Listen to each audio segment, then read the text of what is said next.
Alright guys, we're just going to be doing little updates here. We're going to first check out our power worms. Placed a boiled quail egg in here yesterday. We'll see how these guys devour this up here.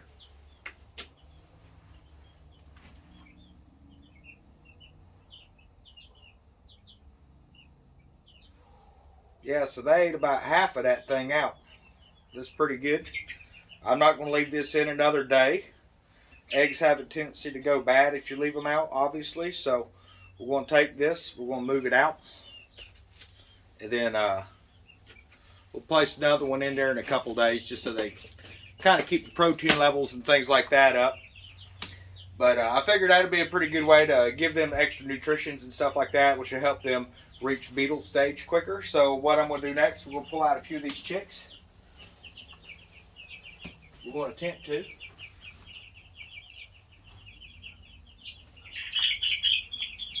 Hey, baby, it's all right. Just checking the combs again. So yeah, we're getting a little more comb here. I'm not seeing any wattle development on these guys. Just gonna bring them into the camera so y'all can check them out.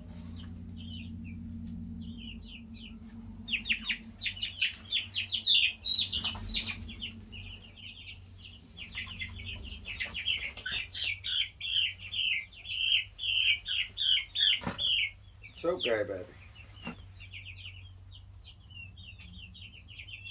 So this one here is our Brahma Chick. Again, not sure what the sexes are. We're just kind of showing some updates for those that want to see it.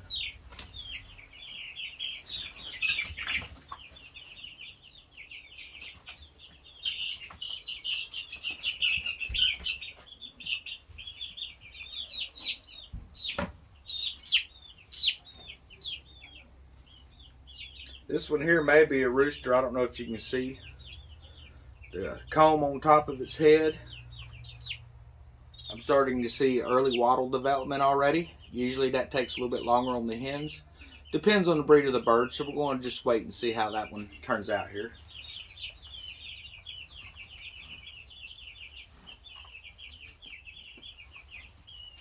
And always keep a rag nearby because you will get pooped on. Okay, there you are.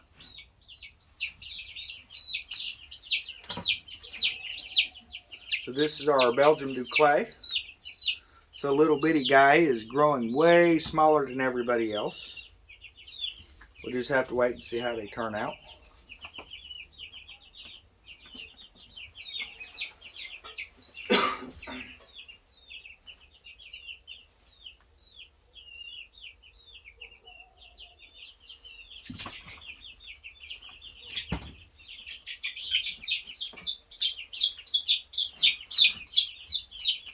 It's okay, buddy. No, don't start flapping. Don't start flapping. Not sure, obviously, on this one. Could be rooster, could be hen. It's 50-50, guys. But I'm going to try to get a view here of its wings.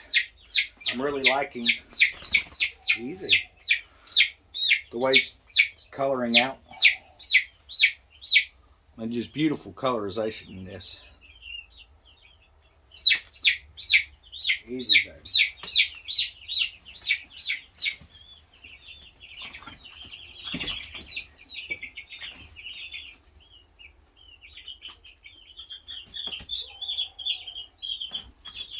This is another one of our black ones. It's got the black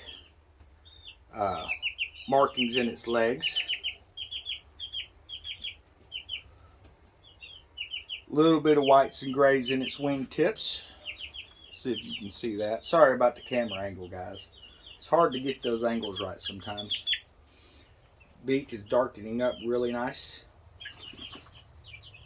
Not seeing comb or wattle development. We'll just have to keep an eye on it.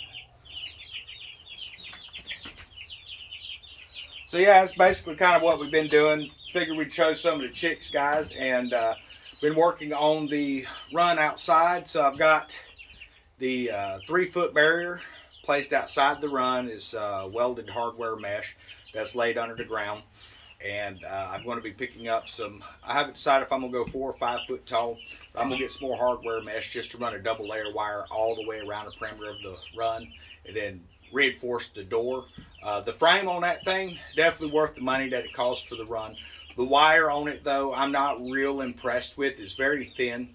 It's like, it says it's triple wire, which is literally some of the smallest gauge wire you can get, coated with PVC. While that will keep your chickens in, it's not going to keep predators out. A dog's going to rip right through it. You're going to get a raccoon, they're going to chew through it pretty easy. So I just want to add a little extra stability. And what I'm going to do is I'm not going to set my perimeter fence straight up and down. It's actually going to lean out away from the run.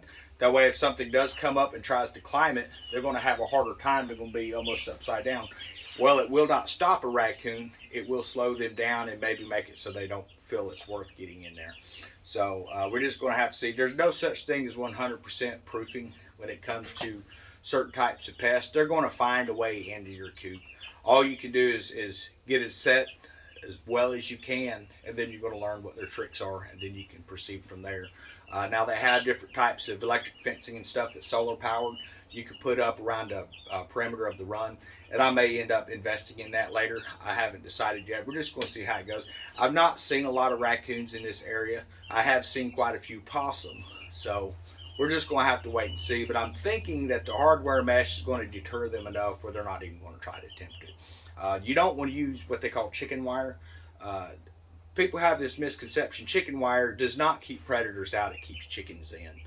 Chicken wire, growing up, I remember we grew up out in the boonies, and there was people with chickens and farms and things like that, and they did not use chicken wire. The few people who did always ended up with dead chickens. So with just all the different types of predators, especially just domestic dogs in the area, if they want it, they're going to get into it. All you can really do is try to make it so they can't dig under the run.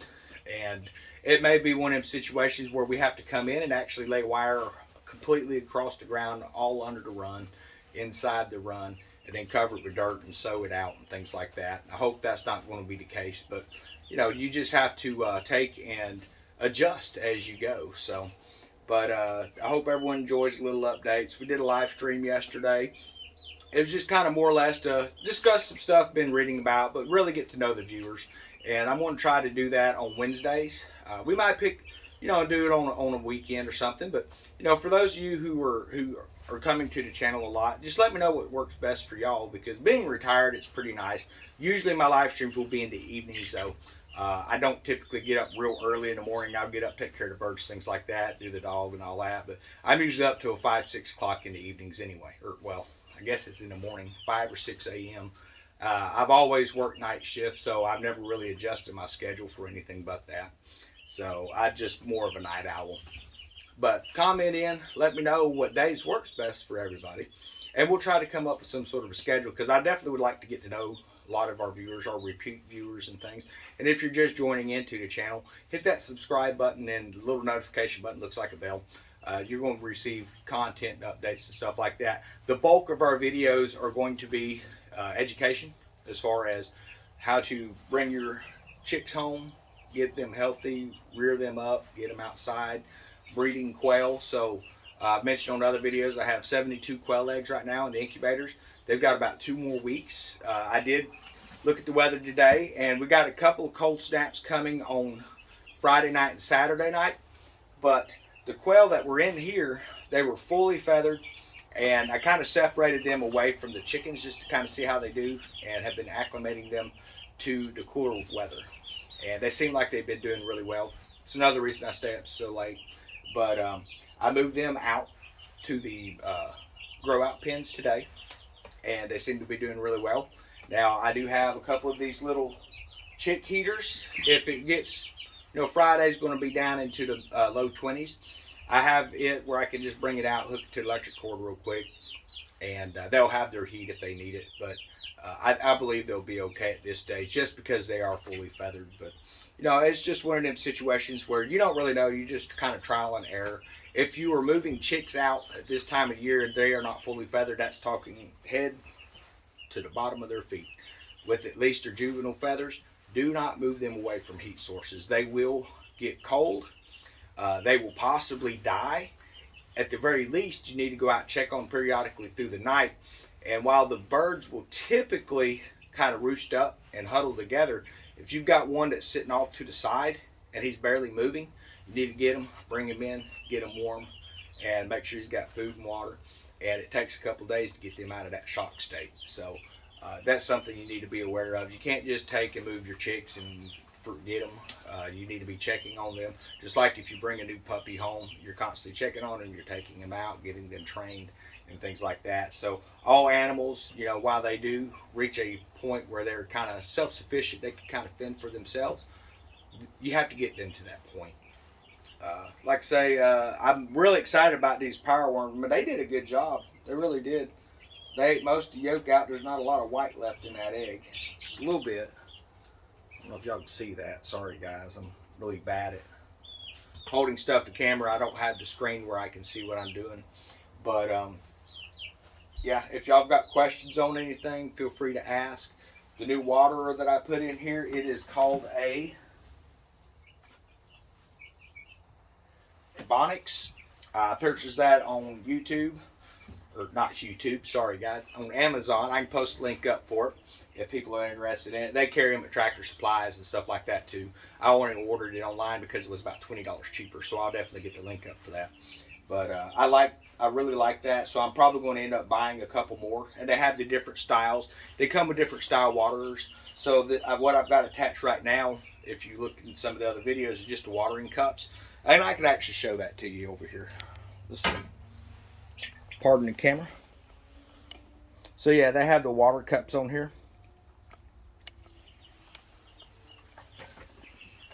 And they actually come. That's why I don't move the camera around much, guys. They actually will come with the water nipples. So they can come up. I don't know much about training the birds to use them, if they just use them or not. I don't know. We may trade those for the outside water stations that we have, mainly because in the wintertime, I think the cups could possibly freeze. So definitely want to look at maybe getting the cups and stuff like that for inside, and then the water nipples for outside. And they have the water heaters and things like that where it keeps everything warm. I don't think I'm going to need that too much out here in this area. Occasionally we get down to freezing, but it's not very often. So it's usually one of them situations where you can go out and top it off with warm water, and you're probably going to be good through the night. So, but if you live in northern states, you need to think about the water freezing up. Now, with chickens, a little different than quail, from what I'm to the understanding is, once they hit their coops for the evening, they don't typically eat, they don't typically drink. Don't keep food or water in there, and you will reduce the pests. Have your food and water outside, and when they come out, they'll catch up. I mean, going 7-8 hours without water in the evenings, it's not going to kill them. Just make sure that they're, you know, got the water supply throughout the day, and then when they coop up, you shouldn't have to be putting food and stuff in there. From what I'm reading, it's going to cut down on your pests. You're not going to end up with your mice and things like that in there. So that's something to think about when you're doing that. As far as my little cob job wiring out here, I do have a chain supporting the weight of the light. Unfortunately, my power strip deal and all that crap, I've tried to secure it off a few times, but I'm constantly having to adjust this thing. So I just took and put electrical tape around the outlets and taped everything down real good. It's not the typical way I would like to do stuff. I need to get electricity ran out here, but it's just been so wet and messy out. I haven't really felt like dealing with that, and I have a little more pressing stuff getting this run ready and all that. We've converted the coop. We might do a little tour of that later, where it's just a traditional coop. It's supposed to house 6 birds. I don't see it housing 6, but they say it will. When they get older, I'm going to be keeping about 4 hens and a rooster. Everything else is going to get butchered out. There's 11 chicks in here right now, so we're looking at, if we keep 5, you know, we're looking at 6 that are going to hit a chicken tractor.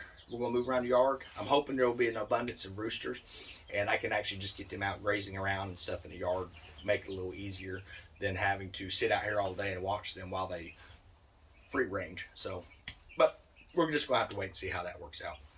Everyone have a great weekend coming up. A little bit of update and things like that. I don't know where everybody's from. I'm down here in southern United States. I was reading some articles about Canada, and apparently Walmart, some of the other stores up there are going to now be requiring you to be able to show a proof of vaccination for you to go into their stores. And there's people wanting to boycott the stores and things like that, you know. And maybe someone can clear it up for me, but if you've been vaccinated, you shouldn't be able to get sick, correct? That's the way vaccinations have always worked in the past. So I don't see why they're worried about people that aren't vaccinated. But apparently, from what I've been reading, whether you received a vaccine or not, you can still get sick. Whether you received it or not, you can still die if you catch it. So I don't really see the point in it personally. Now, if they come up with something that's 100%, you're not going to get sick, you're not going to catch it, you're not going to die or something like that, you know, and it's based more of a actual vaccine, you know, I could probably see looking into it. But right now, it just seems kind of ineffective to me. But everyone have a great weekend. We'll talk to you later.